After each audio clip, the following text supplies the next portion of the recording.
Hi everyone, Bon-Psy here, just to give you a rundown of my latest tune, Ikigai.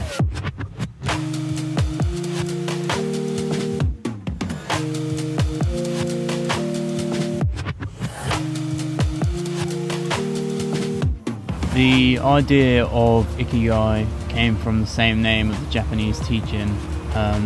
It's basically revolves around finding your purpose in life, and it's something that really resonated with me when I discovered it. I spoke about how making music is so important to me in the previous episode for Onyx, but when I found Ikigai, or the concept behind Ikigai, it kind of reaffirmed some of the thoughts and beliefs I had at the time anyway. To me it seemed quite clear that I'd found my Ikigai, so to speak. I've always been creative.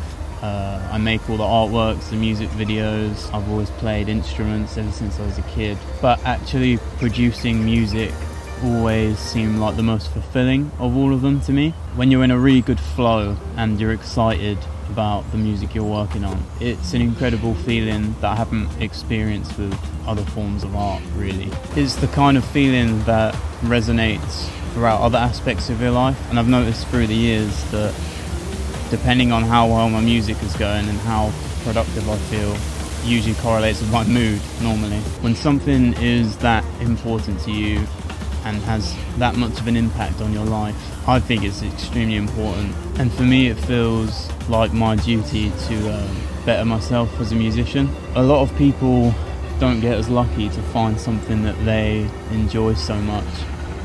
You know, we're kind of raised in a society where money, possessions and climbing up the social ladder are the most important things.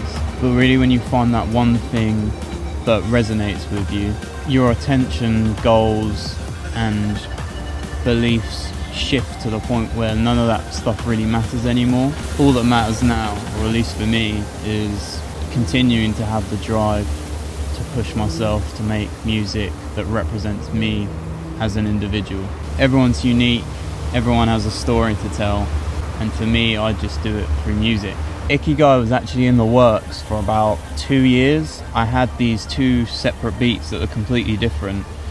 That was actually the first section of the track and the last section. They'd kind of just been sitting around for so long. I think I made the first one and then 6 months later I made the second one, and it wasn't until like a year later that I kind of decided to try and stitch them together. Once I had them in the same project, I matched the key and the tempo and set about creating a middle section for the track. Probably the hardest part about writing this tune was trying to figure out how I could transition to the last beat in the track, because it's kind of a completely different vibe to everything that like plays before it.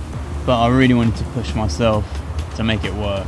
It took a while, but eventually I was able to piece it together after trial and error, and that's basically how it came together. Around this time I became really interested in learning Ableton just on a deeper level. I've been using the software every day for like 5 or 6 years now, so I really just wanted to understand more about it and what and how I could push it to work more in favour for my music. One of the tricks I discovered was from Mr. Bill's YouTube channel. He basically used Ableton's warp features to create exponential rhythms, and I basically took this idea and incorporated it into some of the elements of my track. So here I've got this vocal sample. I'll just give a quick demonstration of how that sounds. Since I met your heart, I feel I can fly higher. It's a pretty standard vocal sample. From his video I learned this. If you take your sample, set the warp on, click on the little warp marker here, and then turn the sequence BPM as high as it will go. So we'll stretch out, I think it's 999, yeah. And then you want to change the warp mode to texture. If I play this back now, what happens is it turns the sample into kind of like a granular texture.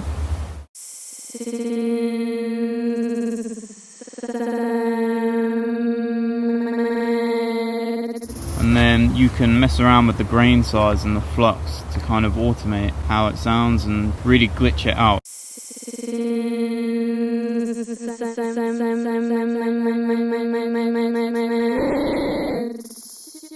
Of course, you can then record this, bounce it out, freeze it, and then use it however you want, really. In Mr. Bill's video, he uses a kick and he uses it to make exponential rhythms, but in Ikigai I used it on one of the vocal samples and added it to the ambient section. This kind of added like just kind of a glossy layer over the top, just to add to the dreaminess of that section.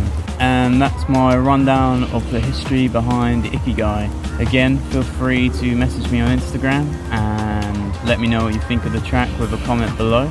I wanted to take this opportunity to thank everyone for the support on Onyx. Just so you know, you can download the track for free on Bandcamp. I've got the link included in my link tree below. Thank you for watching. I hope you're all doing well and keeping safe in these weird times, and you'll be hearing from me again very soon.